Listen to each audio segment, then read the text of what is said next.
Mini episode 261 of the FDH Lounge is brought to you by LaughAtSports.com, your new internet home for the convergence of athletics and comedy. Follow them on the web at LaughAtSports.com. The FDH Lounge. You want to schedule your life around it. A long time ago, on a gloomy, wet Cleveland spring night, two men stand alone amidst the late-night drizzle. Their voices echo across the vacant station parking lot as they debate the merits of the great American radio show that have been missing for far too long. On that night, an idea was born. That idea became the FDH Lounge.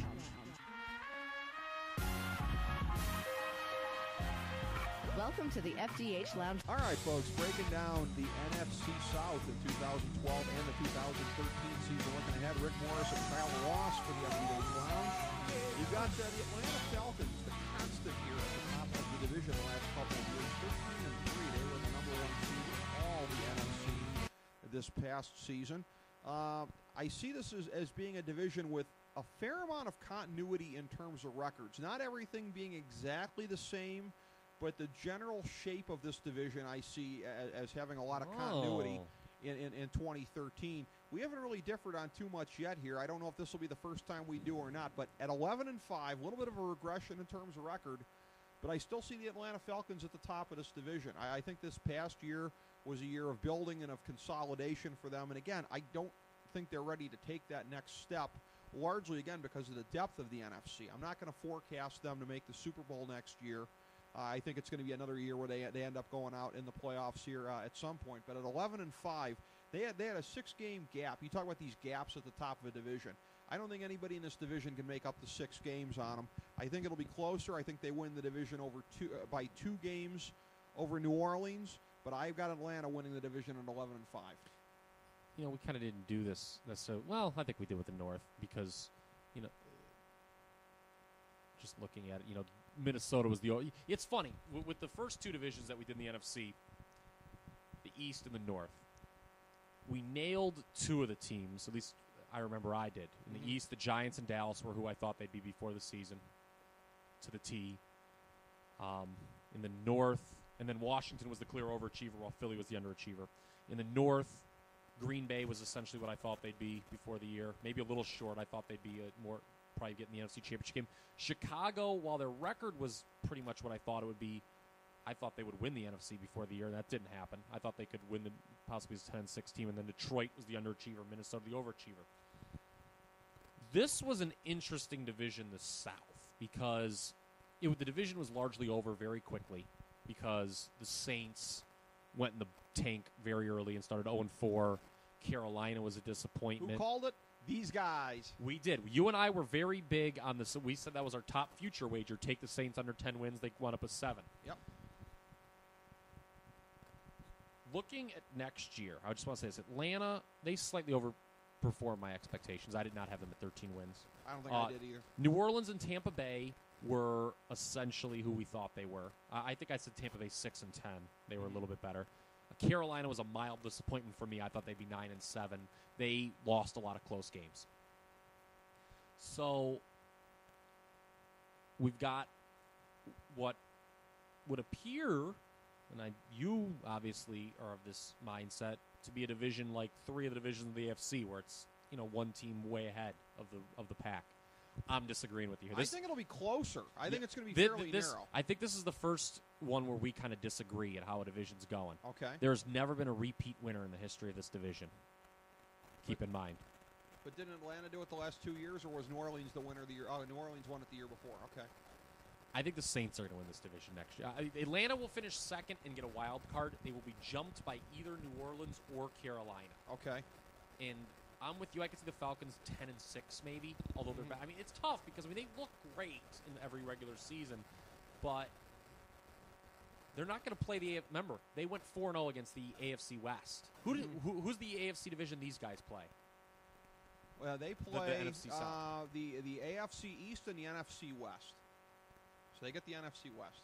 Okay, so they play the East. Well, that's not that much harder than the AFC West, the AFC East, but still. it's kind of like one of those things like, okay, well, it's either going to be Dallas the Giants. Remember I made the thing, it's going to be a new division winner, either Dallas the Giants. The Giants are the safe pick. Right. I kind of feel that way about the South, where it's either going to be New Orleans or Carolina jumping over Atlanta to win this division. Remember, never been a repeat division winner. The safe pick is New Orleans with kind of the order being restarted. And keep in mind, they started 0-4. From that point out, they were 7-5. You've got the feeling they could have even been a little bit better. The Saints are clearly going to improve next year, and I think they nudge the Falcons in what's going to be a 3-horse race. Carolina is going to also finish over 500. I got New Orleans and Atlanta kind of in that 10-6, 11-5 range. Carolina 9-7, and that pretty much leaves the Bucs kind of be where they were. I think maybe even they win one less game at 6-10. Because I didn't like some of the things I heard from that locker room at the end of the year. You know, time to send this coaching staff back to college. That's never a good sign. No, well, you and I have our first real disagreements here in this division. I've got Atlanta regressing slightly to 11-5, still winning the division. I have New Orleans at 9-7. Another one of these 9-7 teams I have missing the playoffs in a tiebreaker. At 8-8, I have Tampa Bay. I think, again, I liked a lot of what I saw from them, especially offensively during the course of the season. Repeating at 7-9, I have Carolina. Really? I'm not a believer. Well, again, here's the thing, though. You're the one that dogged Ron Rivera most of the year. Yeah, I was. And I think, again, it's an odd fit. They got a new GM coming in there. They're going to be purging some of these bad contracts like they have. I mean, I think the last I saw that they're paying 10 guys $100 million apiece to play running back and not getting much production for it, so they're going to be slashing that. God, they lost a lot of close games, though. Their record could have been a lot better last year, I thought. It could have been, but look, some years you make it up sometimes you make it up the next year. Sometimes you just miss your window of opportunity, and the next year you're losing games by a regular amount. And I kind of think that's what's going to happen. I think they kind of missed their opportunity to take a step forward.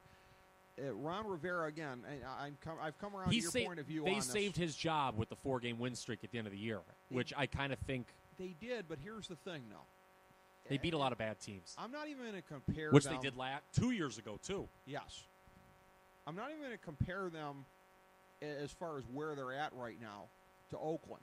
But in the sense of December rolls around, the coach is vulnerable, and then the owner flinches. That's what happened in Oakland. That's what happened in Carolina. I think it was a mistake in both instances. I think he's a lame duck, and I think it's going to hurt them next year.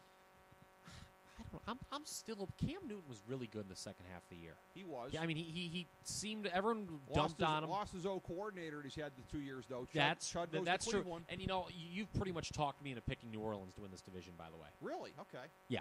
I mean, look, like I said, there's never been a repeat winner, so I'm not picking Atlanta. Okay. But I'm going 2 playoff teams next year from this division, New Orleans and Atlanta. Okay. They're in the 10-6, 11-5 range. I said there would be another dome team making it in the NFC in the playoffs, and I don't think it'll be New Orleans. I can't. You're wrong on that. We're going to disagree on that. Well, I'm counting on some more things happening in the offseason here, but it looks like that team is going to make a very inspired choice as a defensive coordinator hire. So we'll be talking about that when we get to the NFC West, spoiler alert. But, okay, so this is the first division that you and I think, pretty much don't completely agree on. We don't agree on a whole lot in this division because I have Carolina still in last place. I have Tampa Bay at a middling 8-8. I have New Orleans in second place, narrowly missing the playoffs in a tiebreaker, and Atlanta repeating as division champion. I think Atlanta, based on what they did the last year with Mike Nolan making the changes there defensively, Dirk Cotter running the offense, more of a downfield kind of a thing. They've got some transition in the running game. Michael Turner with a lot of city miles on him here, so you got to find a way to get a better effort out of the running game, but I think they'll address that next year one way or another, with or without Turner. Interesting, just to show you what a disparity existed in this division. 2012, you had Atlanta 13-3, finishing with a point differential of plus 120. That was third best in the NFC. The other 3 teams all finished 7-9 point differentials. Carolina -6, New Orleans +7, Tampa Bay -5. So you're looking at 3 teams that were really just kind of dead even, middle of the road teams there. So this is a tough division, I think. When you look at all the divisions, this might be the toughest for next year. It might be. I'm still going to go with the NFC West. Yeah, I know you. I see. Well, I can see why now. Yeah. You're saying that because we're obviously going to have a fairly severe disagreement on one team. Yeah. But I don't even see, like, Tampa Bay is for my money, the last place team, and they're a pretty good last place team. Oh, they are, and that's the interesting thing. I see this division overall as fairly comparable to what it was a year ago, because a year ago it was +2 in the win differential. I see them being +3, even with Atlanta refunding 2 wins, because I have New Orleans stepping up, taking another 2, Tampa Bay taking another 1, and Carolina staying even at 7 and 9. So it's going to be a very interesting division in terms of how it shakes out. I don't think as good as the NFC West. But the divisions play one another, so we will get to kind of see that on the field. As we bring the show to a close, we would like to extend our deepest gratitude to NBC, CBS, ABC, Fox, all Clear Channel affiliates, TNT, TBS, USA, UPN, Deadspin.com, YouTube.com, YTMND.com, MySpace.com, various blogs, Fox News, CNN, CNBC, MSNBC, IamBoard.com, Billboard.com, Google.com, ESPN, ESPN2, ESPN News, ESPN Classic, NBA TV, NFL Network, Sports Time Ohio, Athlon Magazine, Comedy Central, Cartoon Network, The Boomerang Channel, QVC, BET, The Spice Channel, Steno Notebooks, Manwich, Papermate Office Supplies, waitresses, strippers, bartenders, garbage men, janitors, microwave popcorn, the writers of The Office, Scrubs, Entourage, My Name is Earl, Oz, Metalocalypse and the Boondocks, Aquafina, and the periodic table of elements.